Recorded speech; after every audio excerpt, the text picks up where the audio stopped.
But if you are sincere, there must be some alamat and some indications of sincerity. The first is that when a person is sincere in his tawbah, you'll notice that he's guarded with his tongue. He's going to be guarded with his tongue. He's not going to be abusive with his tongue. He's not going to speak lies. How can it be that a person is claimed to be sincere in tawbah and at the same time he's still speaking lies? How can it be that a person claims to be sincere in his tawbah while he's still making ghibat? Or how can it be that a person claims to be sincere with his tawbah, yet with the very same mouth, he's probably swearing and is being vulgar? It can't be.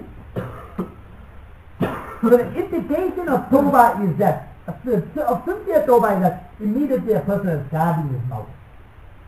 When we are saying, oh Allah forgive, and then there's collaboration between the heart and the tongue, then immediately all the other limbs are going to be collaborated with what is in the heart.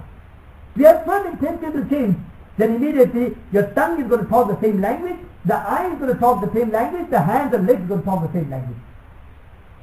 It's impossible that your heart is sincerely talking one language and other limbs are not collaborating with that. That's not how human beings function. Think about it. Well, whatever we want to do, in our heart, we have a sincere intention to do something. And there's a firm desire, no resistance for whatever we want to do from our heart. Immediately, limbs are collaborating with that. For example, if you have an idea, you can see a shikar in front of us. An animal, you want to hunt it. Firm intention to go for it. You make the desire from your heart. Next moment you see yourself running and galloping towards the animal. Would it be that you make a firm intention to go and then you're still standing there?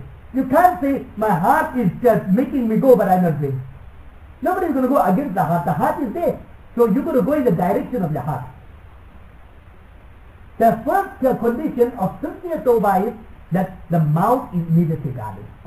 Second condition, alamat of tawbah is that your heart itself, you're going to feel some cleansing taking place.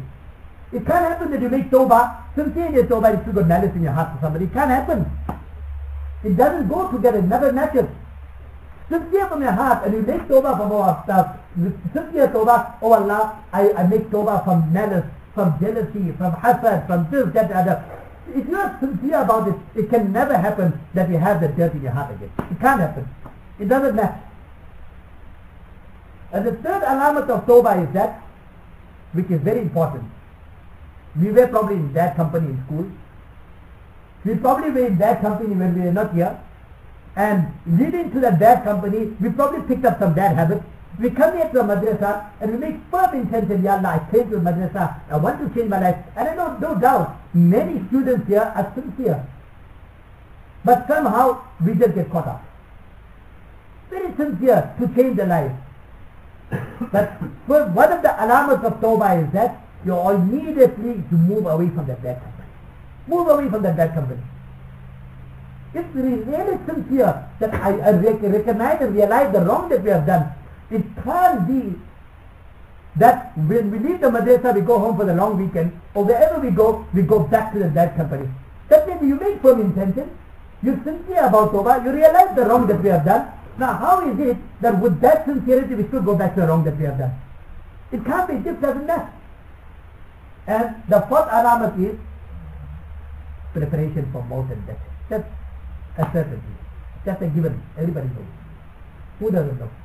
But probably what happens is that as we are young, we don't realize. It doesn't dawn upon us. But as we go on further with life, we realize that what we were in the past was merely a stuff. Had I understood that before, then probably I wouldn't have been doing what I have done that time. You know, that as you go on, you go to a different phase in life. When you sit back and you reflect, in retrospect, what we have done there, you probably will sit back and will laugh. When we were a small child, probably if we had a small toy, it's probably maybe about 1 rand or 2 rand, and somebody took it away, it's like the whole world was taken away from us. But then today we think about it, what one card will give away 100 toys with us. We don't even care, we don't even bother. Now we are our shabab. We are thinking, looking at the world in a different way. There's a biological change within our bodies. Passion and desires are there. Women will be moving around. eyes are flirting and flattering around. Obviously the natural things, we have to talk about it. But at the same time, we must understand our maqam and where we are going. Are we saying like the other people outside the world? Or are we students of deen? We are becoming ulama, supposed to be taught bearers of the ummah. And are we going to conduct ourselves in the same manner as others conduct themselves? We need to sit back and reflect. Sincerely, where are we going? What's my intention in life? What I want to do. We remember this madrasa, we have come here to madrasa, Allah has brought us here. Ideal opportunity for us to change. And remember, many people, they think they come to madrasa, they think that it's a place of angels. Madrasa is not a place of angels. It's a place to become an angel.